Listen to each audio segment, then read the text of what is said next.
ലതിക എന്ന് പറയുന്നത് ഒരു സാധാരണ സ്ത്രീയല്ല.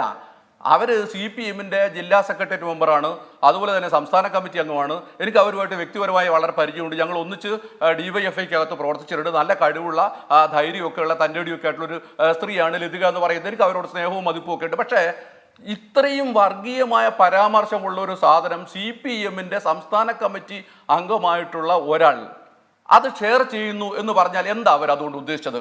ഇതൊക്കെ മനസ്സിലാക്കാൻ നമുക്ക് സാമാന്യ ബുദ്ധി പോരെ. എന്താ ലതിക ഇത് ഷെയർ ചെയ്യുമ്പോൾ ഉദ്ദേശിച്ചത്?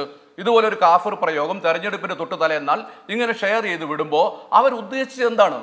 ഇത് കൃത്യമായും വർഗീയ പ്രചരണമാണ് എന്ന് മനസ്സിലാക്കാൻ അതിന്റെ ഭാഗമായി കേസെടുക്കാൻ പോലീസിന് മടിക്കുന്നത് എന്തിനാണ്? അതിലെന്താ ഞാൻ പറയാൻ സ്ക്രീൻഷോട്ട് ഷെയർ ചെയ്യുമ്പോൾ KK ലതിക ഇങ്ങനെ കൂടെ ഇട്ടിട്ടുണ്ട്. എന്തൊരു വർഗീയതയാണോ ഇത്? തെരഞ്ഞെടുപ്പ് കഴിഞ്ഞും നമ്മുടെ നാട് നിലനിൽക്കണ്ടേ? ഇത്ര കടുത്ത വർഗീയത പ്രചരിപ്പിക്കരുത്.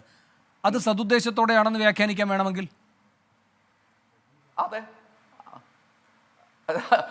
അത് വേണമെങ്കിൽ വേണുവിനെ പോലുള്ള ഒരാളങ്ങനെ വ്യാഖ്യാനിച്ചാൽ ഞാൻ അതിനോട് പറയുന്നൊന്നുമില്ല. കാരണം എനിക്ക് KK ലതികയെ അറിയാം, KK ലതികയുടെ ഭർത്താവ് മോഹനമാഷെ അറിയാം, KK ലതികയുടെ മകൻ ഇപ്പോൾ വർക്ക് ചെയ്യുന്ന എവിടെയാണെന്ന് അറിയാം. നിങ്ങൾക്കറിയാം, കേരളത്തിലെ CPM ഗവൺമെന്റിനെ സോഷ്യൽ മീഡിയയിൽ ഫേസ്ബുക്കിലൊക്കെ തന്നെ പ്രൊമോട്ട് ചെയ്യുന്നതിന് വേണ്ടിയുള്ള വലിയ കാശ് വാങ്ങിച്ചിട്ടാണെങ്കിൽ പോലും പ്രവർത്തനം നടത്തിയിട്ടുള്ള ഒരു സംഘത്തിൽപ്പെട്ട ആളാണ് ഈ മോഹനമാഷയുടെയും ലതികയുടെയും മകൻ. അതുപോലെ തന്നെ അൻവറിന്റെ അഡ്മിനായി പ്രവർത്തിക്കുന്ന ഒരാളാണ്.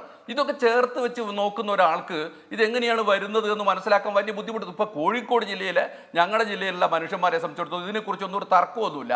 ഇപ്പോൾ 24-ൽ ഇങ്ങനെ ഒരു ചർച്ച നടക്കുമ്പോൾ അവരൊരു പക്ഷേ കണ്ടിരിക്കുന്നല്ലാതെ ഇത് ആര് വിട്ടതാണെന്നും എങ്ങനെ വിടുന്നതാണെന്നൊക്കെ അവർ കൃത്യമായിട്ട് മനസ്സിലാക്കാം. ഒരു കാര്യം കൂടി ശ്രീ NV ബാലകൃഷ്ണൻ, ഇപ്പൊ ഈ കാസിം ഇങ്ങനെ പോലീസ് സംവിധാനത്തോട് യാചിക്കുന്നു, കോടതിയോട് യാചിക്കുന്നു, സ്വന്തം നിരപരാധിത്വം തെളിയിക്കാനായി ഇങ്ങനെ ഒരു വലിയ യുദ്ധത്തിൽ പലപ്പോഴും ഏകാഗിയായി അല്ലെങ്കിൽ സംഘടനകളുടെ പിൻബലമൊക്കെ ഇതിനുള്ളപ്പോൾ പോലും ആത്യന്തികമായി ഒരു പ്രത്യേക വിഭാഗത്തിൽ നിന്ന് വരുന്നു എന്നതിൻ്റെ പേരിൽ ഒരു സംശയനിഴലാണ് ആ വ്യക്തി നിൽക്കുന്നത്. ഈ ലതിക ഈ പോസ്റ്റ് അവിടെ തന്നെ നിലനിർത്തുന്നു.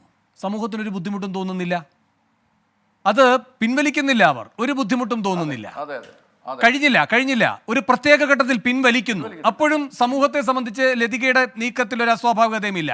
സർവോപരി പ്രൊഫൈൽ ലോക്ക് ചെയ്യുന്നു, അപ്പോഴും ഒരു അസ്വാഭാവികതയുമില്ല. ഇതിലേതെങ്കിലും ഒന്ന് കാസിം എപ്പോഴെങ്കിലും ചെയ്തിരുന്നെങ്കിലോ? ഈ പറയുന്ന കാര്യങ്ങളിൽ എന്തെങ്കിലും ഒന്ന് കാസിം എപ്പോഴെങ്കിലും ചെയ്തിരുന്നെങ്കിൽ ഏത് രൂപത്തിലുള്ള ചാപ്പകുത്തലാകും അയാൾക്ക് നേരിടേണ്ടി വരിക?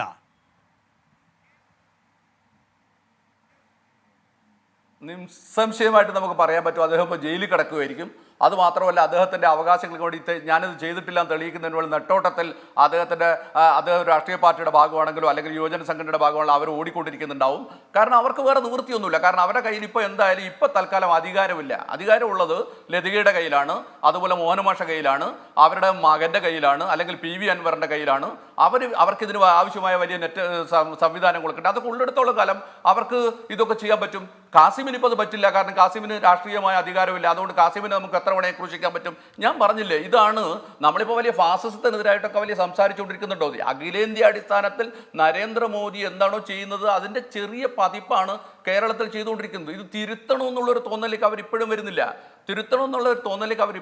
നിങ്ങൾ നോക്കൂ, ഇന്നലെ നമ്മുടെ ബോംബ് സ്ഫോടനവുമായിട്ട് ബന്ധപ്പെട്ട ഒരു സ്ത്രീ രംഗത്ത് വന്ന് പറയുകയാണ്, അവരുടെ അമ്മേനെ തട്ടിമാറ്റി പറയുകയാണ്. കാരണം ഇതല്ലാതെ ഇനി എത്ര കാലം കാത്തിരിക്കും എന്നാണ് അവർ ചോദിക്കുന്നത്. ഈ ഒരു അവസ്ഥയിലേക്ക് മനുഷ്യർ എത്തിക്കൊണ്ടിരിക്കുന്നുണ്ട് എന്നത് അക്സറിനെ പോലുള്ള ആൾക്കാർ മനസ്സിലാക്കുന്നത് നല്ലതാണ് എന്ന് മാത്രമേ പറയാം.